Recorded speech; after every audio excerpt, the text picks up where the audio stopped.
Welcome to Metaphysical Hippie Chicks 2.0. I'm Susanna Masseri, psychic medium and author of Living Beyond Death. My co-hosts are psychic medium Annalisa Bastiani and ET experiencer Terry Scalia. We focus on grounded, honest conversations about consciousness, mediumship, channeling, ETs, psychology, and modern spiritual culture. Thank you for joining us. Hello, everyone. I'm so excited to welcome Barbara With to the show today. Barbara is an international peace activist, award-winning author, performer and composer, psychic channel, speaker, teacher, and co-founder of Conflict Revolution, a unique approach to resolving inner conflicts based on her work channeling Albert Einstein.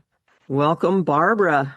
Oh, thank you so much for having me. Hi, nice to meet you all. It's good to meet you, too. Thank you so much for being here. My first question, right out of the gate, is what was it like going to your first psychic? It was completely mind-blowing, and partly because I wasn't seeking it. My friend Mike in high school said, you got to come see what my mom does.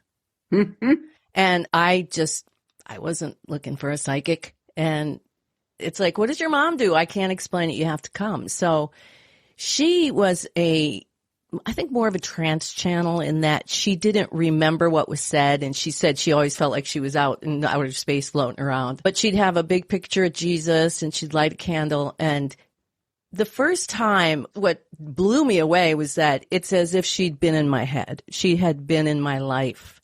And there was predictive stuff, certainly about my music, but a lot of it was just about self-love. How, for me, as a child of such great trauma in my upbringing and on my way to, because I did go out on the road as a rock singer, into a life that could be potentially threatening to me, even though I just had I'd been writing music since I was 12 and I wanted to be a rock star. So, of course, my questions were, am I going to be a rock star? Yeah. And she guided me into the first steps, maybe ever, that I had self-love. Of course, it took me decades to figure out what that actually meant, but it was profoundly impacting, and little did I know it was the first step into a direction that has become a mission in life. Did you have a lot of psychic abilities as you were growing up, dreams or out-of-body experiences or anything that kind of spurred you on? No, for me, it was music. I started writing when I was 12. Mm-hmm. And so the process, and I always described it this way, of going into the nothing and listening, and I'd hear 4 bars of a song, a melody and some words, and I'd squeeze it out like a toothpaste tube, and I'd listen some more. And I never had I'm going to write a song about this. The songs were pre-written and they came out of me. And that really is what set me up for later on. That and seeing Eunice for Mike's mom all those years. Mm-hmm. For when I kind of started spontaneously automatic writing and channeling. Did the automatic writing come first? Then the speaking? Before the channeling? Or because I do automatic writing. And to me, it's almost the same or very, very close to conscious channeling. And so when I do automatic writing, I do the same thing as I do in a reading or conscious channeling, is that I move out of the way and I'm just let the information flow. And it's being in that void, in that wonderful void of receiving information. So would you agree that they go hand in hand, the automatic writing and then moving into the channeling? I don't think necessarily so. Okay. And for me, because I was writing a letter to my best friend at the time, telling her how bad it was that she was so judgmental. So I wasn't even, hey, let's sit down and see if we can do this. It's just suddenly the whole tone and tenor of the letter shifted into this pretty high level information about, yes, because when you make judgments, like a lens of an eye, you close down your perception. So you're only seeing a very small picture of what's actually going on. Now, that wasn't what I was going to say to her. But that's what came out. That's just like, what? And so now Eunice was an antenna. She didn't talk to dead people or angels or anything. She was just an antenna picking up the higher power. So that's what I felt like I was. And so when I said, who are you? And they said, sound. I love it. And I was fine with that because I'd been taught myself to play piano at 5 and started writing songs at 12. That was a comfortable world for me. So, and then from there was a lot of information that came out that was very similar to what Eunice, things like, you think that you failed because you didn't become this rock star, when in reality, you needed to have this lesson and that lesson and that lesson. So it was very psychology, Right. psychic, more than it was predictive. But they did predict that things were going to move faster from then on, and there was going to be a whole bunch of stuff that was about to happen that I had to be prepared for. I was like, I'm going to be a rock star. That's what I thought, but kind of, but not really. I totally understand that, living with a musician, that it's music especially. There's no way of describing it really. And the way that you can get into it and receive, this flow. As with anyone with a talent, like an artist or someone who writes or is in athletics, there's always that zone, but it seems like music is something really, really deep. It's so completely throughout your whole body. Mm-hmm. That sound is vibration and frequency carrying messages. Some messages are actual words and lyrics. Some messages are brought about by the horn. It affects the whole entire body. And I used to say that playing music for 5-6 hours a night for several nights a week as a profession just kept my body constantly vibrating. So when I'm singing the songs that I channeled, what a miraculous thing is happening that I don't know about. Even though I'm in a bar in the middle of Iowa where people are ignoring me and I'm thinking I failed, it's like, oh no. So yeah, it's very powerful medium that way. It is. Annalisa, Terry, do you have a question? Well, I was just going to say, we're all made up of sound and vibration. Everything. It's not just, humans, but everything is made up of sound and vibration. So it is who we are. It is our language. Mm-hmm. It's interesting to harness it. Mm-hmm. And God said, let there be light. So sound comes first. What was the first thing? And then there was the word or something? Right. Yeah. So, yeah. Sound first. I love that. Sound. Absolutely. So when did you write your first book, and what was the first book about? The first book was Diaries of a Psychic Sorority, Talking with the Angels. It's the true story of how in 1993 I got this idea that I wanted to channel for groups. What would these voices of whatever say to a bunch of people? I'd been listening, or not listening, but reading Jane Roberts, and of course was a big Edgar Cayce fan. And I thought, nobody who came for private readings. So I started in 87 and this is 93. So 5 years of doing readings. No one ever stopped to say, hey, what did this mean? And what do you think that means? And they would come, they'd have their reading and they'd go. So I wanted to do these groups and none of my regular clientele was interested, but God brought me Kim and Teresa and they came for private readings and they couldn't stop. We laughed that they were stalking me from gig to gig because they'd come to hear me play. And then in the breaks, they'd be like, well, what does this mean? What does this mean? And Kim had transcribed her reading and was, quoting it. And I was all kinds of like, wow, these gals groupies. are serious. Yeah, groupies. And then one day I thought, wait a minute, it's my group. Groupies, it's my group. And before I could do anything, they called me and asked me if I'd want to come to a little gathering at their house with all the girls. And I said, well, would you like me to channel? And they were like, oh my God, we wanted to ask you, but we didn't want you to work. It's like, no. And so that was how the psychic sorority began. And what happened was they asked the two of them. Now, Kim, and I don't mean this in any way derogatory of any side of the political spectrum, which I generally have nothing to do with, but it'll give you an idea. In 1993, she was a very Republican businesswoman. Her pearls matched her jewelry, her shoes matched her purse, and she never would have gone to a psychic in a million years, except for a crisis. It drives us to do things. So when they asked, "Who are you?"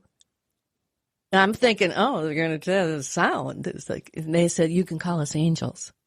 And my head whipped around. It's like, what? Wait a minute. What does that mean? And we all talked about it, which I'm sure why they were, the three of us at least, is to say that we didn't really know who it was, but what was happening to us was so amazing. So by the fruits of these labors, we were coming alive and starting to thrive and starting to put pieces together in our lives, just regular, like, how come my daughter's fighting with her father? And, what do I do with this? And so the angel said, we have this theory about if humans would resolve conflicts the way that our theory, first go inside, that the byproduct would be world peace. And of course, all the way down the line to peace in your family, peace in your community, peace. But first, and they needed some humans who had real conflicts to test their theory. And now, bear in mind, I'd known these women only in one context for about 5 months. And I thought, okay, yeah, what? All right, well, let's do it then, And so sure enough, we had our first fight and we scrambled a bit, but we pulled out the transcript of that particular session we had just done and applied the principle. If you're involved in a conflict, your part is within you. The root of what you're experiencing is within you. And so the revolution is back to self. And we had such a miraculous result from doing that. And that was where conflict revolution was born, in that moment where we took that first transcript and figured it out. And then I went on to train it starting in 1999. But so all along the way, these angels said, keep a paper trail, write a book, write your diaries, write a documentary all along the way, because people are going to want to know what's going on. And so we published diaries in 1997, I think. Wow. And that was also the beginning of my foray into publishing and learning about publishing and becoming a publisher myself. So all these talents. Tell us about that. On the way. Well, publishing as it's changed through the years, especially with the advent of the internet. Very much. In 97, 98, they didn't really have print on demand yet, like they do now everywhere, CreateSpace and Ingram Spark and all these other online places you can just go and publish the book. But it was just about the cutting edge. And my agent, who we got because we thought, should we self-publish or should we try to shop it to a label? So we'll self-publish and then we'll try to shop that to a major publisher. So I had an agent. And right about the time that we published, print on demand started to grow. And we never did sell it, thank God, to anybody. But now I knew how to publish a book. And that set me up for my next book, Party of 12, The Afterlife Interviews, which is where I met Einstein. Wow. Yeah, I want to hear about Einstein. Yeah, let's dive into that. Let's dive into that. Okay, so we've just put out this book and my agent is shopping it and she gets a message from a metaphysical tabloid in London. And for the life of me, I can't think of what the name was. I thought it was The Sun, but I'm not really sure because it's 98. Atlantis? And they look, what? Atlantis? No, it was short. It was either like The Star or The Sun, something like that. And they were looking for an interview with Princess Di from beyond the grave on the 1-year anniversary of her death. And wondered if I could do it since I could talk to angels. And I was like, what? I mean, I just discovered that I could communicate with people who had died. And that was a kind of a big learning experience and other things, people with Alzheimer's and autistic people. I was having this, but how would that work? Because usually the people who had passed away would approach me. Like I would see them in my vision, and they would want me to get a message to their living relative. So how would I go find Diana? And why would she talk to me? But after much consideration, I thought, like I always do, well, let's see what happens. And I automatic wrote the interview and printed it. And when I read it, I just wept and thought, oh, holy smokes.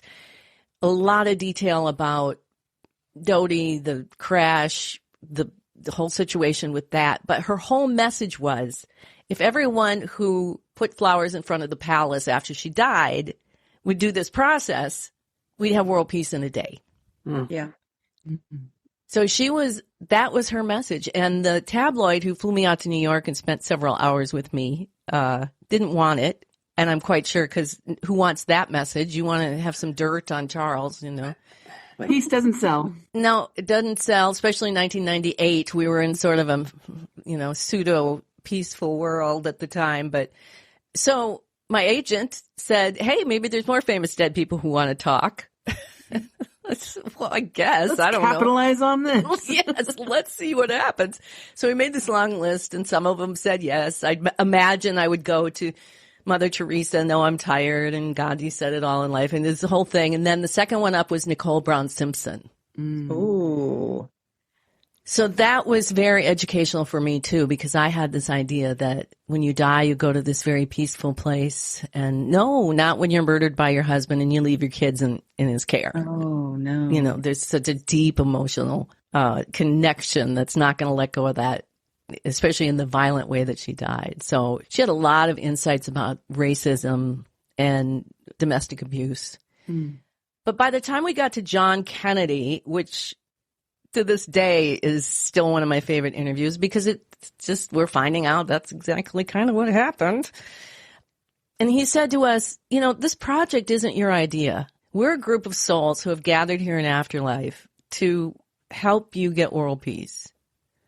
And we'll tell you who's going to come up next. Because we didn't have Albert Einstein on the list. Shame on us. So when they said Einstein, I thought, oh, Einstein, that's fun. Who doesn't like Albert Einstein? I'm not into science or math or anything, but we all love Al. And when I was speaking, it was the voice of all of my readings. And the impact was, it literally took me about 3 years to adapt and adopt that this could be Einstein. Now, on first blush, he was saying Einsteinian things, Yeah. but the implication was so hard to wrap my mind around. Like, oh, this is all fun and games when we're just pretending we talk to dead people, but is this real? I mean, am I really communicating with the soul of Albert Einstein? And yeah, so that's how I met him. But by the time I met him, and it was the voice of all my readings, it was the voice of sound, I felt like, okay, this just dropped down a deeper level than I ever imagined it would go. And in 2005, 100-year anniversary of E equals MC squared, I thought, hey, let's do a little book with Albert. Just see what he has to say. So did you do a book for all your channels? Are they all in one book, or did you do like a book for each one?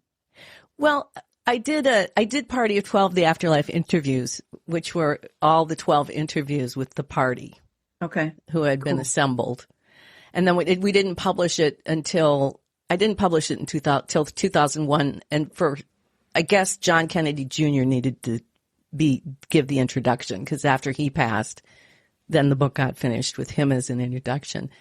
And then when I thought about, let's do Albert, just because Albert was Albert, the other members of the party are really interesting, but this seemed really big to me. And it was the 100-year anniversary. So I just did one for him, and that changed my life so thoroughly that it's not that I don't and can't communicate with others. I think I did an interview with Kurt Cobain, and Clifford Baxter showed up. He was the Enron executive who committed suicide. So that's all well and good, but the work that I've done with Einstein is so profound to me that the rest of it seems a little bit like parlor tricks. Oh yeah, we can talk to Nicole and find out, but what he has brought forth on the planet and through this channeling is just mind-boggling to me. It's just unbelievable. And as the years have progressed and all of my doubts and my skepticism I've carried alongside of me and published Imagining Einstein Essays on M-Theory, World Peace, and the Science of Compassion. So this is 2005, which, you know, you're my age. We're tracking the evolution of human consciousness and how from 1993 to 2005, there's been big opening, right? But still, he says compassion, with a capital C, is actually the fifth fundamental force of the universe, which means it's the creative intelligence that uses the other four fundamental forces to impel the creation of the physical world one step at a time. And the source is in the center of the planet, and it operates like a black hole. And the map of human consciousness, he drew this unified field theory that entailed all of this. And at the time, you know, pushing a little insanity with this, it's like, I have no idea if we could be living in a black hole. I mean, is this something I have to get in front of the scientists and say, and it might be so ridiculous that I'll get laughed off the stage? I mean, but so far, so good. So far, everything was so magnificent that I thought, well, I'll go with it. So I published that book, and that's the one that got me invited all around the world to teach and train and channel and sing. And then in 2016, I did a much bigger book called Einstein et al., Manifestation, Conflict, Revolution, and the New Operating System. And it's all illustrated. So it has all of the maps that lay on top of each other. And then at the end, it's how to do conflict revolution. And really the first part of the book is the theory of why the second part of the book works. Why this theory the angels had. If you do it here first, we'll have world peace as the byproduct. Why that's true, why that will work. Long story short, I did a Science of Consciousness conference last summer in Barcelona. I got to speak for 25 minutes and present to a lot of scientists my decades of work. And by this time, I've produced videos that illustrate it, so it's really exciting to actually see it from the first ones. And I got to the part where I was saying, well, it's 2005 and he wants me to tell you that we live in a black hole. And I said, I have to get up in front of the scientists and say we live in a black hole. And 3 people got up, they fist pumped. They were like, yes, we knew it. We knew it was a black hole. And that was the moment I think, I'm not going to say I retired because that's impossible, but something like after all of these years of everything and everything I've been through and how conflict revolution has saved my life personally, etc., that it was finished. Some part of the mission was finished. Mm-hmm. And as far as I can see from, it's going to come up on a year since then, that the next part of the mission is really about what we're talking about today. When I said the psychic sorority meets the metaphysical hippie chicks, it's like, it's about connecting. It's about affirming what has taken place through our lives, right? All the things we have seen evolve through our lives personally and, collectively. And I used to think, because, I wanted to be a rock star, that my goal was to get on Joe Rogan. It's like the biggest podcast in the world. It's just like, no, not really. I mean, I'll do it if it came up, but my goal is to hit as many ponds or, they're almost like drops of the waves. And, I pride myself on being on YouTube since 2009 and only have 267 subscribers. Yes. Yes. Yes. I can relate. Sorry.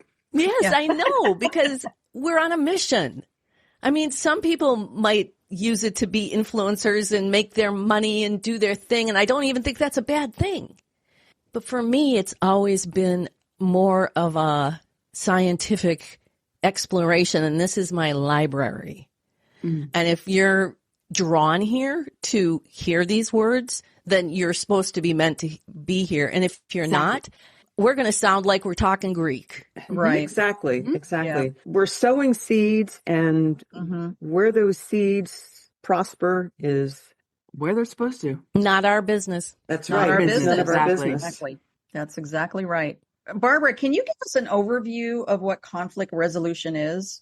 And how it Revolution. works? Revolution. I'm sorry. That's okay. It's a common mistake. Yes. It's a daily practice. And it involves, first of all, of course, we wake up and say our prayer of gratitude. Thank you for another day of life. And then we make the commitment that we're going to be observant of ourselves all day. These are not new ideas, but the way it's put together is really revolutionary. So we have this witness to ourselves. And what are we looking for? Well, we work with what he calls the 3 human dimensions. So there's intellect in the head, intuition in the heart, and emotion in the solar plexus. And what we're trying to do is master those dimensions within ourselves, because that's our job. It's our job to take care of our domain. It's not my job to take care of your domain, and you can't take care of me. Nobody can feel my feelings or think my thoughts. And there's a way in which these 3 human dimensions do what he calls aligning to compassion. Compassion is that God force, that 5th fundamental force of the universe. And so basically, just to give you a quick overview of what the map looks like, if the source is in the center of the planet, and there's a part of us that's out in the heavens that can look down on that earth, like when I came in and you saw my earth, and then there's the lens where our bodies are, manifesting all of the magic. So compassion mysteriously reaches into nothing and pulls out all of the mathematics that are going to be you. And like a compass that draws circles, it impels energy to create an electromagnetic particle, spherical particle, that's surrounding all the math that's you. It's your identity there, called a compilation of consciousness. And then, because we're all in the center of the planet, compassion, like a compass that points to true north, aligns us all to true north, so we're all on the same map. And if it's truly a unified field, the microcosm is the same as the macrocosm. So my compilation has this electromagnetic field that comes out the bottom, goes around the top, just like the earth. So we're a mirror image of how the earth works that way energetically. And from that compilation, a wave leaves and goes literally through the earth. So when we say, oh, Mother Earth, or we're a part of Earth, we are literally flowing from the center of the planet to the surface of the planet with our particular gravitational wave with particles. And it bursts through into the lens, where magically and miraculously our bodies are created that are then projecting and perceiving all of that magical, mathematical compassion impelling life. And the wave continues on into the heavens, and when it hits the Earth's electromagnetic field, it joins up with it.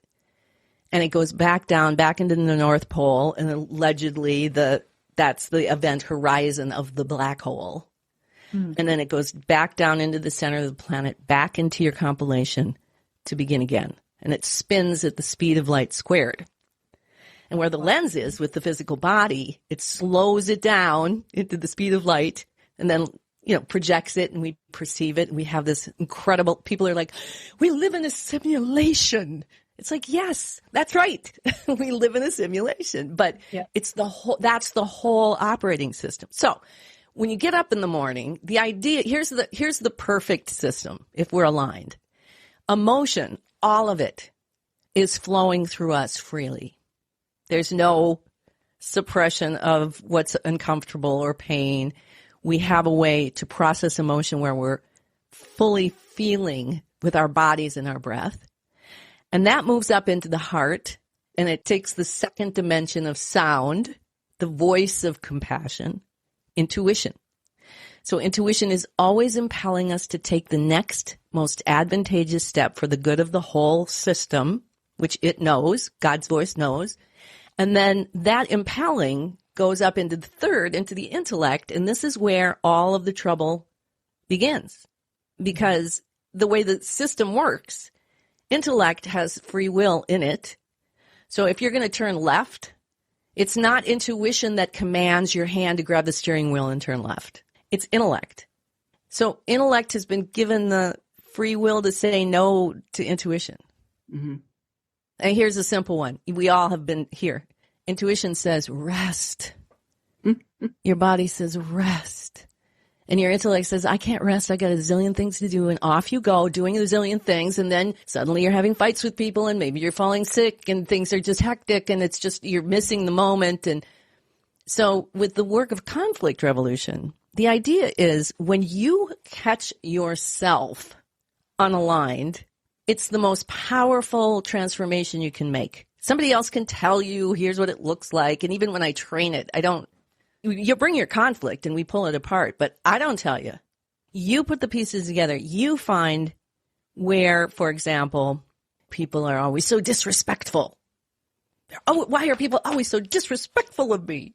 Okay, so the revolution brings you back around in the morning. You've created your sound bite that you're triggered. Okay, respect. That's my lesson plan today. And I'm going to observe myself and watch, what am I feeling? How am I processing those feelings? Are those feelings shooting right through intuition into intellect and deciding that she's the one that's doing this to me, thus creating that reality?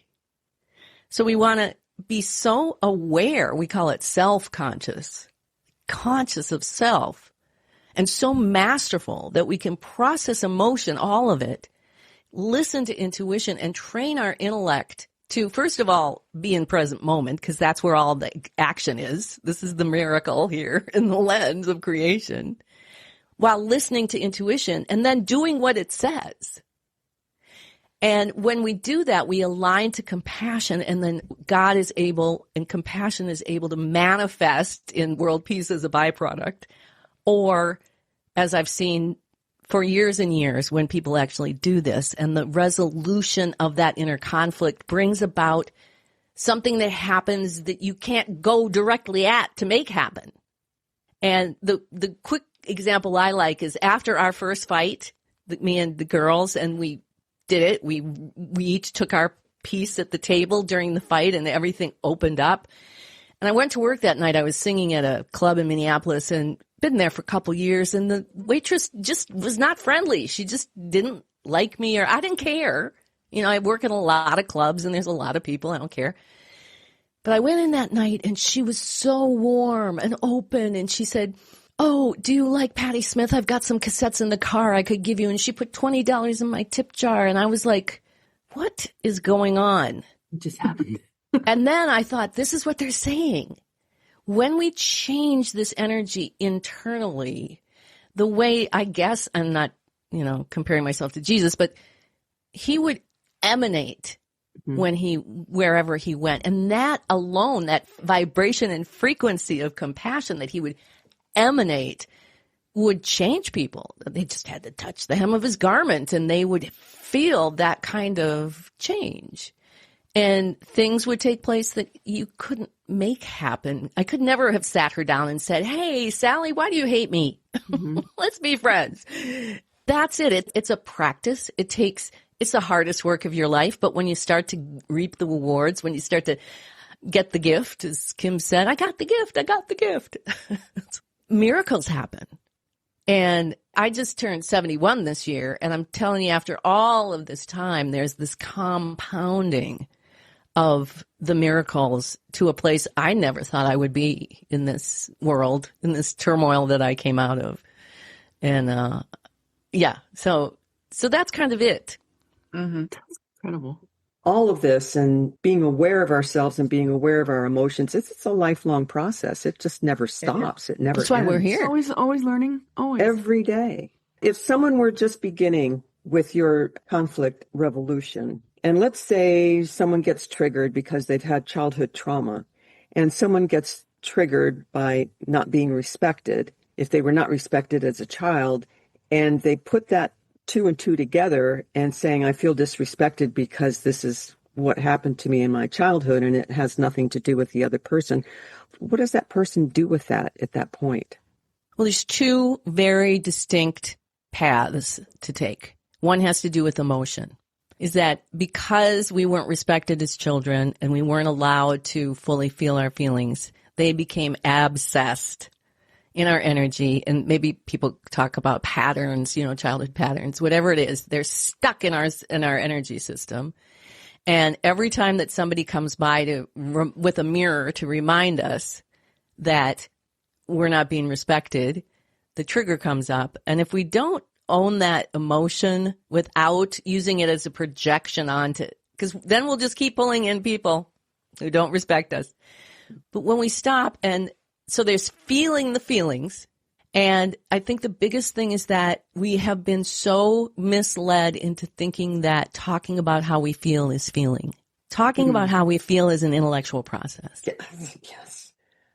Feeling our feelings is a moment in your body with your breath where the trauma of childhood is coming up. We should be feeling and releasing, feeling and breathing. Intuition is probably telling us, let go, or, aiding us with this. And it gets into intellect and we go, well, I'm through this. And, I didn't think I could, blah, blah, blah.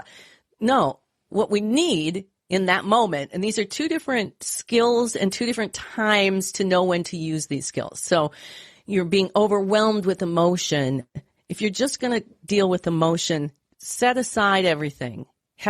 My affirmation used to be, I don't need to know why I feel this way. I need to just sit here and feel with my breath. And that kept me from projecting on my sister or, whatever it was. And it's tough because we all have the trauma. And right now, I think the whole world of humanity has sort of a collective, is this the end kind of trauma? Yep. But whatever it is, it doesn't even have to be horribly traumatic. They get stuck in us. And as we learn how to do that, the idea is we create this new operating system where now when I get triggered by my friend who's just such a control freak, I can take that breath and I can go, okay, where am I a control freak? And in that moment, sometimes it's so subtle that it's kind of a control freaky thing to try to get your friend to see that they're a control freak. Sandy, you're such a control freak. Who wants to acknowledge that? Pop me kettle. So my choice was, instead of engaging in that, because that's the fight, I said, Sandy, call me back in the morning, will you? I have to go to bed. Oh, okay. And the next morning she got back, she's like, what in the world was wrong with me last night? I was such a control freak. Now that's a whole different outcome than had I tried to convince her what a control freak she was. So the breathing and the feeling and the releasing diminishes the power of the intellect, which is the other skill set. And I always say to people, we're all control freaks, but when you're control freakish about the things that you are in charge of, that's okay.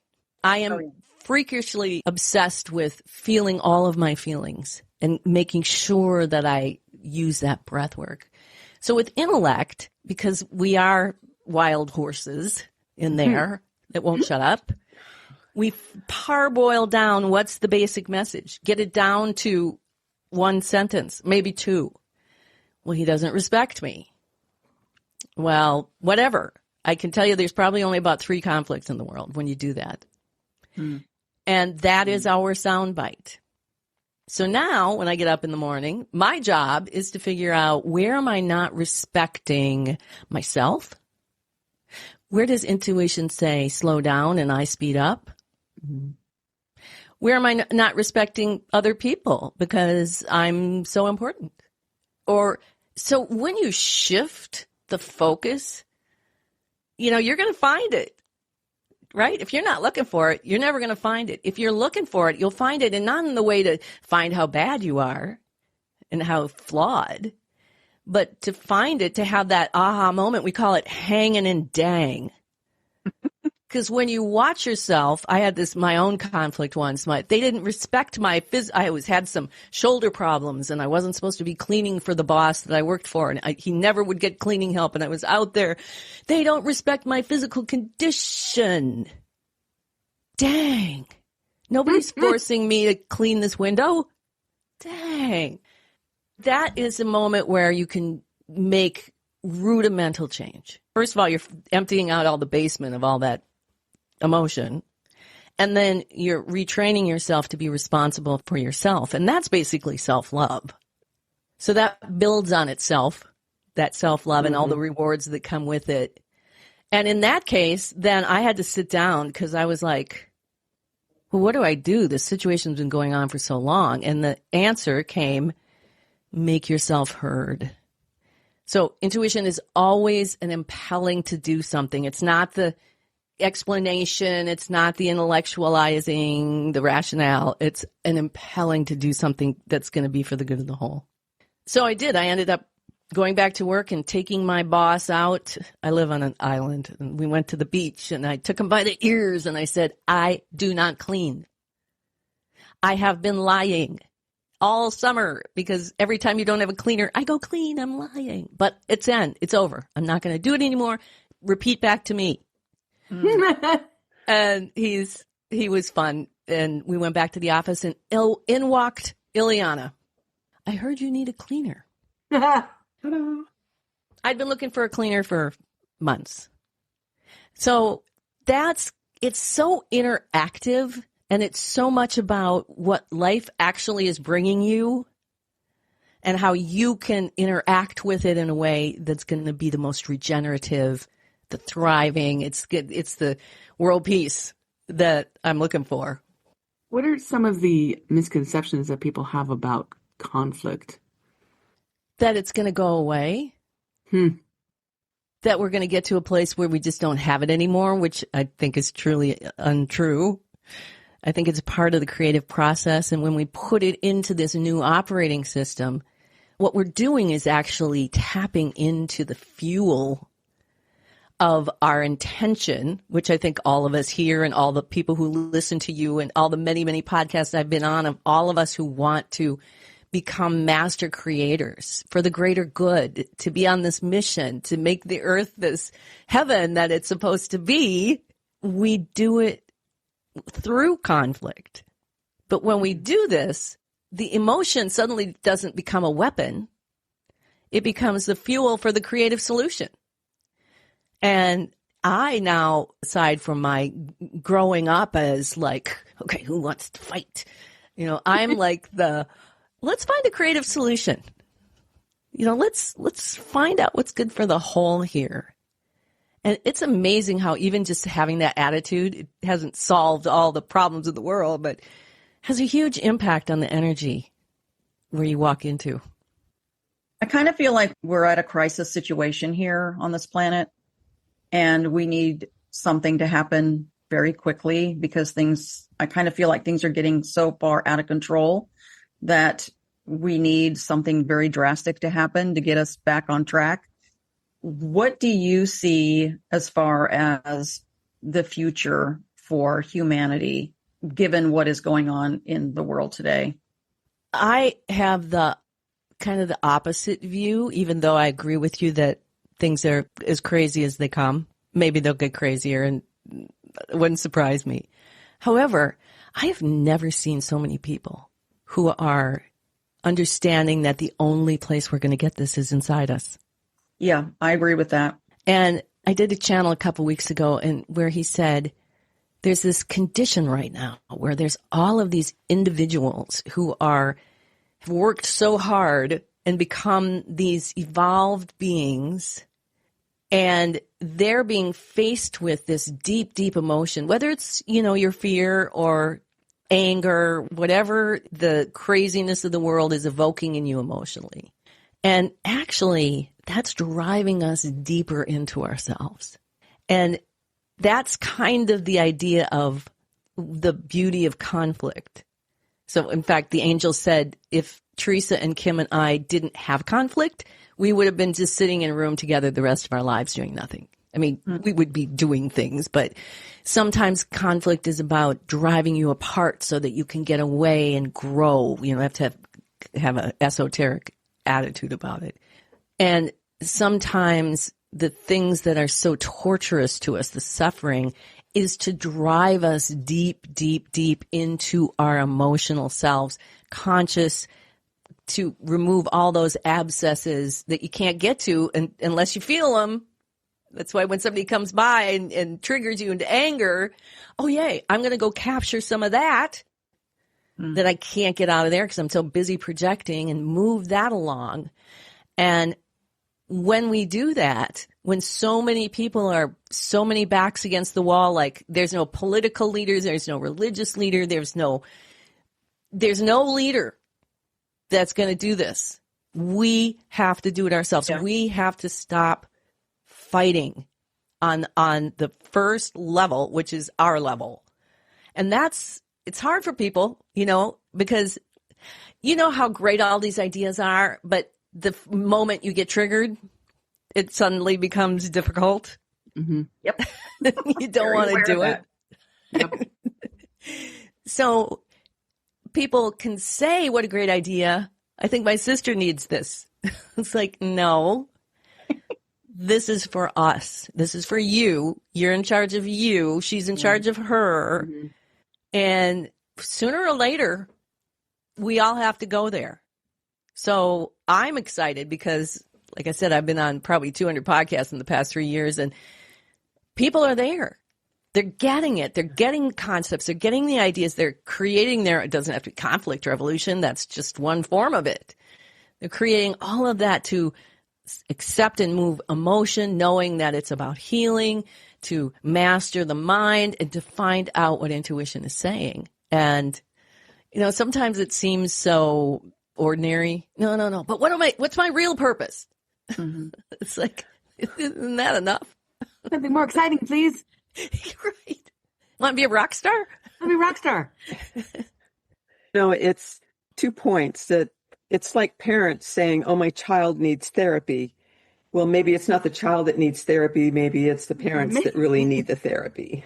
Maybe it came from somewhere. Yeah, you must be channeling Einstein, because that's what he said in Party of 12. That ADHD and all those were diseases of the parents. And my mantra in life, and what I try to impart on people, is taking responsibility, personal responsibility for everything that we feel, everything that we think, everything that we do, everything that we say to somebody. It all comes back to us. And when we take a look at ourselves, not to be judgmental, to look at ourselves with kindness and love. We're our harshest critics. We can be very, very hard on ourselves. And a lot of that is conditioning, in my opinion. We are the culmination of everyone that we've come into contact with in our lives. And in timelines. Yeah. Teachers, religious leaders, friends, parents, everybody. And when we accept ourselves, it doesn't matter what they say. No. Oh, but that's like boring. Self-love, self-acceptance. That's so boring. No, what's my real purpose? What's my real purpose? Rockstar. That's just way too simple. It has to be more complicated. I know. Yeah. It's a simple message, and it's been spoken for generations, to look within, that everything is within, and you can't fix anything outside of yourself. You just got to fix yourself. You fix yourself, you fix the world, one person at a time. Well, and Jesus, excuse me if we can bring him back in. Sure. He's cool. We love him. Welcome. Yeah, of course. Nobody owns him anyway, so. Exactly. He said, I'm here to show you what you can do. Mm-hmm. He never said anything different than that either. He never said, I'm the Messiah. Yes. What I can do, you can do. Exactly. And came right out and said it very honestly. Mm-hmm. Yeah. Exactly. So at least at this age, at this point in my life, it's so much not boring anymore. That's cool. Life had to be so exciting. I know. And now I'm just, I was telling somebody the other day, I get up and I look and I go, oh, blue curtains. Who made those? How did they, it's like some hippie chick. I know that feeling where everything suddenly is magic. I know. It's like naturally tripping. It is. It absolutely is. I hate to say it, but For someone kind of just starting out and really going within, how do you think they can distinguish genuine intuition from fear, wishful thinking, or their imagination? Now, I'm a big believer in imagination. I think everything comes from imagination. Yeah. And sometimes we don't give it enough credit. We poo-poo it. Like, I remember being in classes and being told, okay, this mediumship thing, I know I'm connecting, but it feels like it's my imagination. And our teacher would go, what do you think they use? Exactly. And imagination is more important than knowledge. Thank you, Einstein. Well, that's why I love conflict resolution, because it creates very clear parameters. So, for example, intuition. It's a small, impelling, it's not always a statement, but we just use that because sometimes it's a body feeling or chicken skin, whatever. It's a small, impelling, telling you the next most advantageous step for the good of the whole. So when we're trying to figure out what it is and like, what's my imagination and what's my intuition? Okay. Is it small? I had a workshop once and the woman was like, here's what my intuition is telling me. Kill him. I said, okay. So it's small. It's an impelling. No. And it might be the next step, but is it for the good of the whole? So all four pieces have to work out. So what you just actually said was imagination, which takes place in the intellect, fear, which takes place in the solar plexus. So once you start watching yourself and actually, I had a little map for a while. It's like, okay, intellect's up here. And you begin to separate them out and you start to process emotion with your breath and your body. As I said, it diminishes the power of the intellect and the imagination. It's not feeding the imagination that's saying, oh my God, the world's coming to an end. It's going to be blah, blah, blah. Right. And then you go into the intellect and you can hear all that, but then you can also hear the kind of the voices of the superconscious saying everything is perfect. So getting to know yourself. So that's why we do the witness. That's why we get to know ourselves and get to know what those people, and everybody becomes a scientist then of your own life. You're doing the experiments on yourself.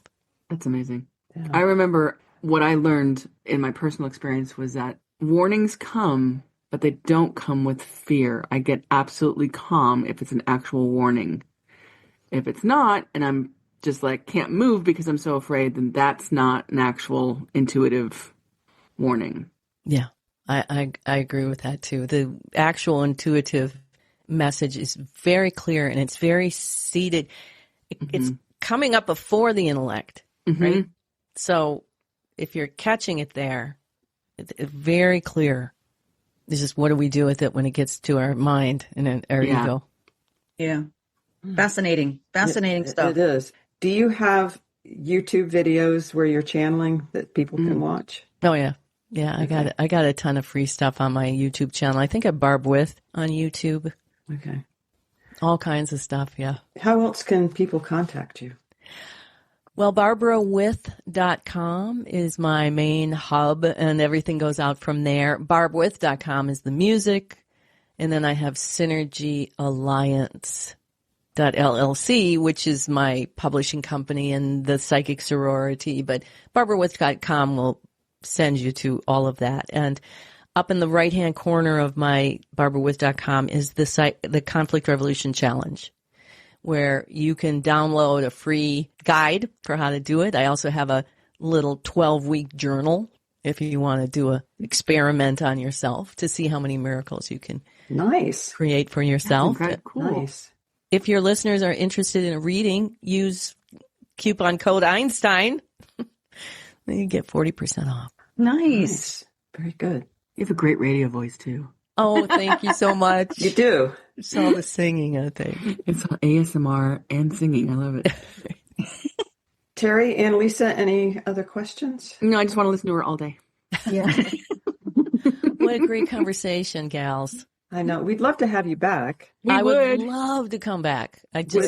Would you ever consider channeling? Of course. Okay. Fabulous. Perfect.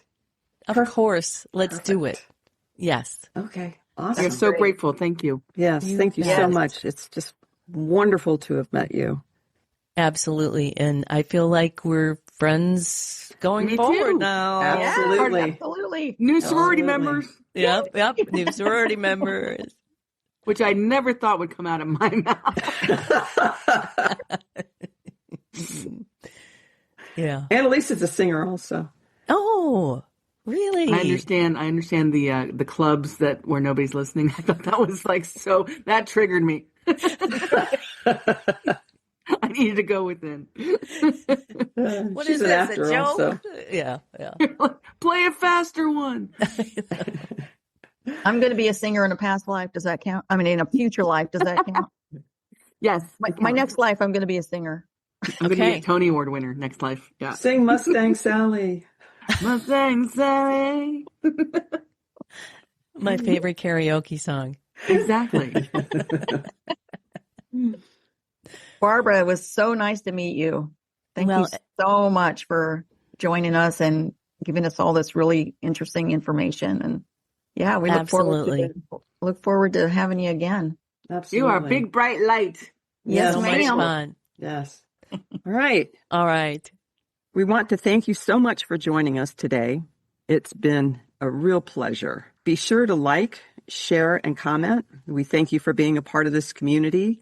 And you can find our podcast on Apple Podcasts, Spotify, and all other podcast platforms, including YouTube, every Tuesday. If you would like to see our faces, the video of this episode will be on YouTube and Odyssey by Tuesday. Thank you so much. We love you. We appreciate you. And we will see you next time. Thank you so much for spending time with us today. If this episode resonated with you, please follow, turn on notifications, and share it on your favorite social platforms. And tag us so we can grow this community together. We love you, we appreciate you, and we will see you next time. Thank you